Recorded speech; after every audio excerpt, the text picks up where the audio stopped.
So they have requested this song be played as they were getting ready to come along. Them apparently.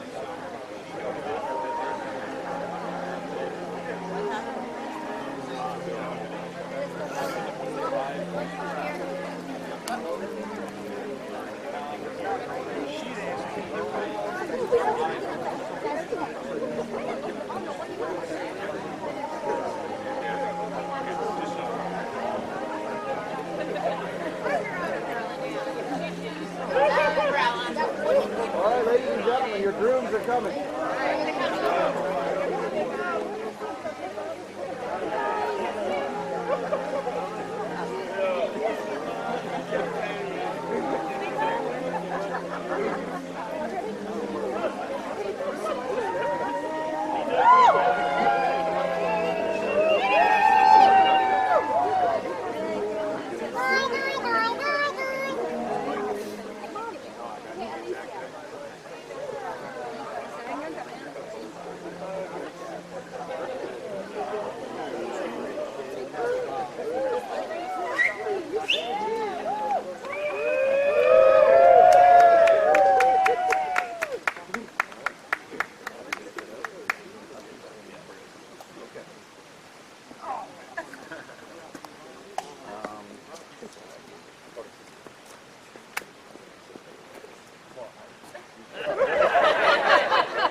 All right, why doesn't everybody come in? Just a couple of steps so I don't have to scream. All right.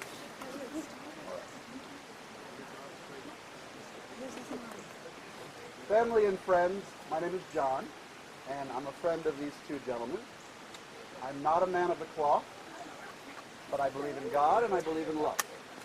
And for 1995, I became a minister of the Universalist Church so that I could make mothers cry and have a platform for bad stand-up comedy.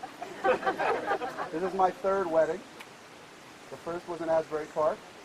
The second was actually a secret ceremony in an African country, which almost got us killed. And here we are for number 3 in the Diamond State. The first, the small wonder, the great state of Delaware. So there's our Delaware natives. You guys know what the difference between Wilmington and yogurt is? Yogurt has an active living culture.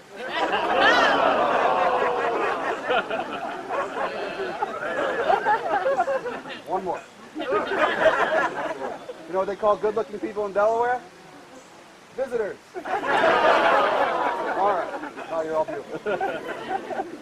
So anyway, on behalf of Julio and Matt, welcome everyone to Delaware. I've been here many times. I never really slow my car down on the way to somewhere else, but it's really quite a lovely place. And the year I was born, 1972, you elected Joe Biden to the United States Senate and then did it 5 more times, so you must be very, very smart people. It appears from my conversation with them that Matt and Julio have decided to come settle in Asbury Park rather than Delaware. And you know what that means? It means I have not lost my dog sitter, my sheetrocker, my painter, and my handyman. But it also means that Delaware loses Matt for a while, maybe. And on behalf of Asbury Park, we want you to know that we will take care of him, and that all of you are welcome to visit, and when you do, we will show you a good time. Through their commitment here, we are all family now, today, and for the future. This is an unconventional wedding, obviously, and therefore I will be doing an unconventional blessing. I promised them a short and serious speech, and now I will promptly break that promise, so let's get personal. When Matt and Julio are in a room, I often hear the following things. People think I can keep a secret, but I absolutely cannot. They keep telling me things like, you know, look at them. They just sort of talk to each other only. They never talk to us. They're standing in the corner kissing all over each other. Don't pay attention to us. It's so annoying, right? So I thought about that for a while. And while it's true that they are both shy in a way and not socially aggressive, it's more than that. I think they simply would rather be in each other's arms, talking to each other, than doing anything else on earth. And that's something to admire and marvel at, not worry about or critique. It's in fact why we're here today.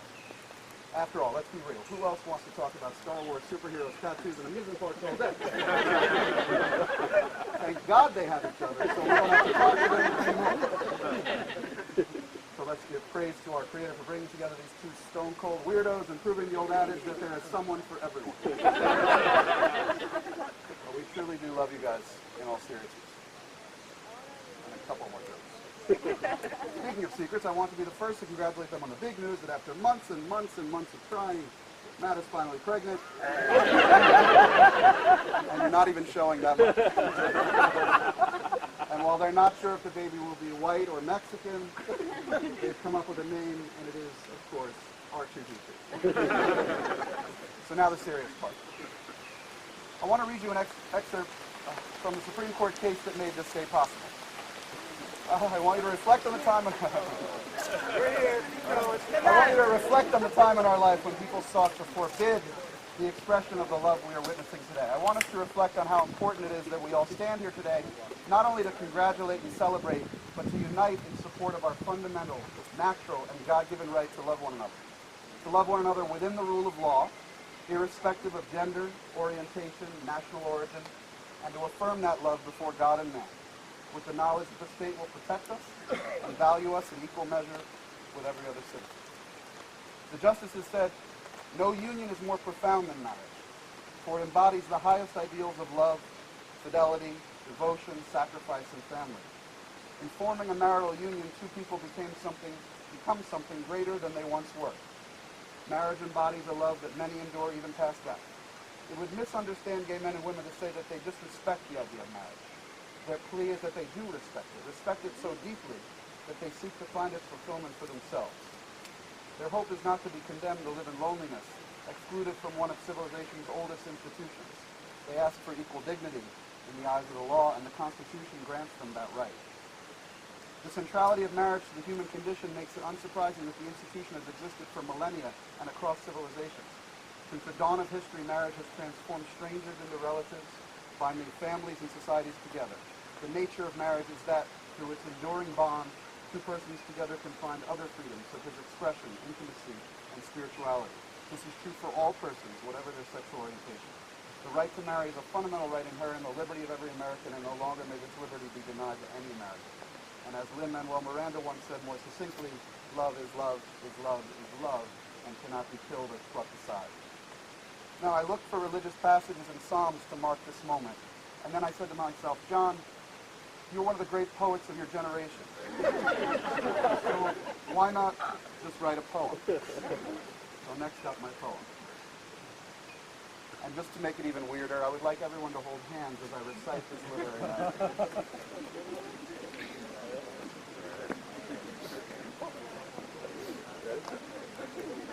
There once was a boy from down here who loved Star Wars and comics and tattoos and beer.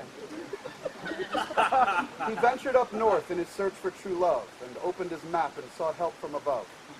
He knew it might be crazy and futile and stupid, but he created a profile on OkCupid.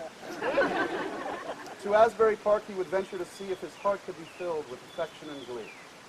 Matt came across Julio, and they typed their first words. Likely just small talk, probably absurd. They'd meet for a drink in a neutral location, leaving a way to escape from awkward conversation. Having driven for hours, I can imagine Matt say, "You don't look like your pictures, but you can stay anyway."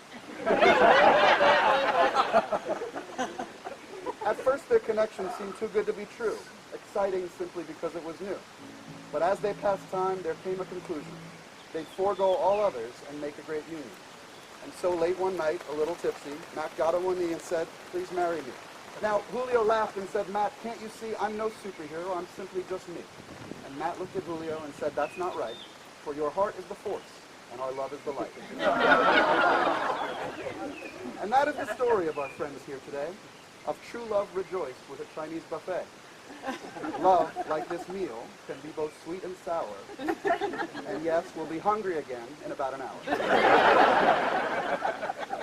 I needed a rhyme here about a fortune cookie, but I'm from Jersey and all I could think of was Snoopy. So when you leave here today, drenched to the bone, seek out your loved ones and get off your phone. Spend a moment to tell them what you just saw. Gay love approved under federal law. Tell them you love them It's as simple as that, and do it in tribute to Julio and Matt.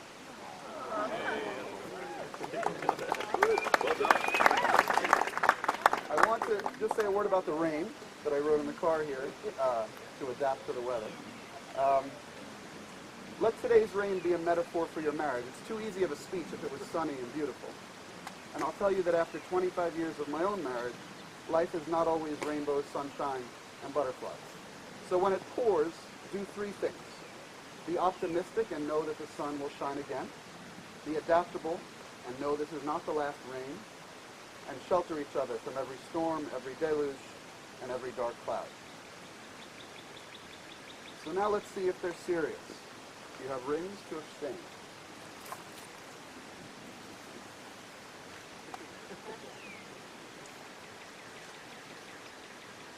All right.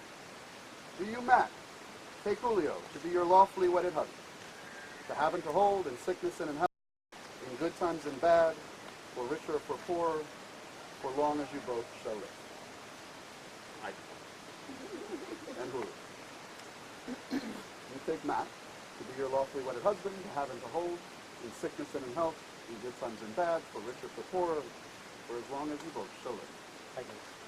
And so, by the power vested in me by the internet, I now pronounce you husbands. May the force be with you.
That's Julio. Right. That's what I figured it was. I wanted to make sure at least to move it. at least it got inside. So. How long? I don't know if he wanted to catch the whole crowd. Yeah. Yeah, he didn't say anything about picking it up. Nah, the button stops, I think.